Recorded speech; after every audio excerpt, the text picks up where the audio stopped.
करने के लिए तलवार लेकर निकल पड़ते थे, नंगी तलवार। और तलवार जब म्यान से निकल जाती थी तो वापस बिना खून भी उस म्यान में वापस नहीं। चाहे भले ही सामने अलाउद्दीन खिलजी हो, चाहे बाबर हो, चाहे अकबर हो, कोई सा भी आक्रांत हो, जिन्होंने इस देश को खंडित करने में किसी भी प्रकार की कोई कोर कसर बाकी नहीं छोड़ी। वो केसरिया क्या करते थे, ऐसी ही पगड़ी पहन कर केसरिया और युद्ध में रणभूमि में डट जाते। और उनको लगता था कि एक एक आदमी के 10-10 हाथ है। ऐसी कला, ऐसी फुर्ती थी उनकी बाजुओं में और ऐसा दम था। कई बार हम सुनते हैं कई इतिहासकारों के बारे में, कई योद्धाओं के बारे में, कि सैनिकों को घोड़े से सीख देते थे। ये सिर्फ इसको लहराने के लिए अपने आप में एक अद्भुत ताकत है। अब बीच का रंग हमारा सफेद।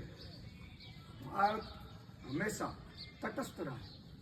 हमने कई देशों को देखा वर्ल्ड वॉर में, विश्व युद्ध में शामिल हो जाते थे अपने निजी हित और फायदे के लिए, लेकिन भारत सर्वप्रथम हमेशा गुलाब का फूल इसलिए रखता था। और ये सफेद कबूतर, इसे शांति का प्रतीक माना जाता।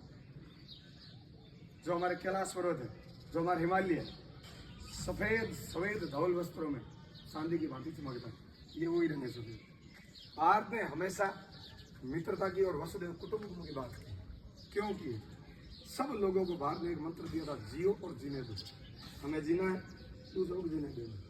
हमने निजी स्वार्थ के लिए, निजी फायदे के लिए कभी भी किसी दूसरे देश पर युद्ध नहीं छोड़ा। जब बारी आई 1971 की, जब भारत के इन्हीं वीर जवानों ने, इन्हीं फौजियों ने, सैनिकों ने 90,000 पाकिस्तानी सैनिकों को आत्मसमर्पण करवा दिया, दंडवत प्रणाम करवा दिया था, नाक रगड़वा दी थी, फिर भी उनको कहा कि तुम भी फौजी और हम फौजी, और एक फौजी की भाषा समझ सकते।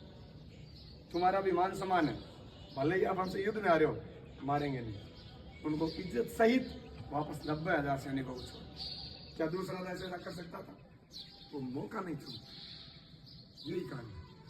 और तीसरा रंग हमारा हरा। क्या है हरा रंग? भारत एक कृषि प्रधान देश है। और अब आप इस मौसम में देखते हो, जैसे बारिश की बूंद आसमान से धरती को छूती है।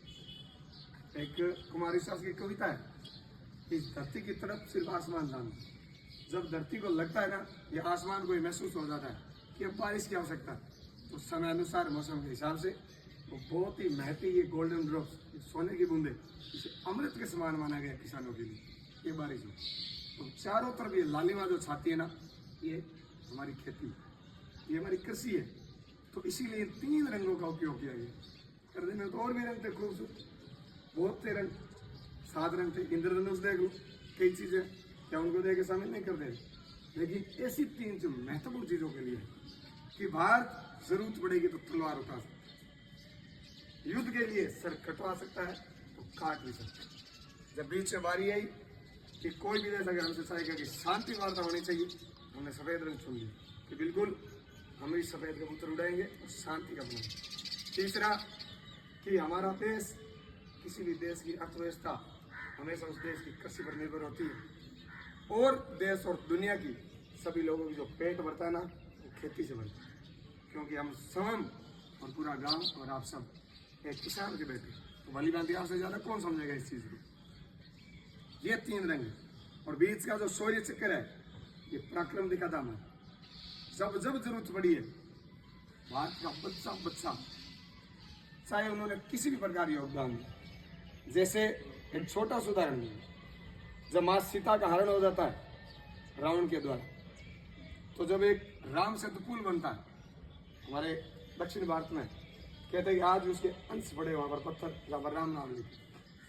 तो जब पुल बनाया जा रहा था, नल और नील की नेतृत्व में सारी वानर सेना, सारे पशु पक्षी मानव जितने भी थे, देव, सब लगे हुए थे। एक छोटी सी गिलहरी जो हम सुबह सुबह पिपन के लिए यहाँ देखते हैं,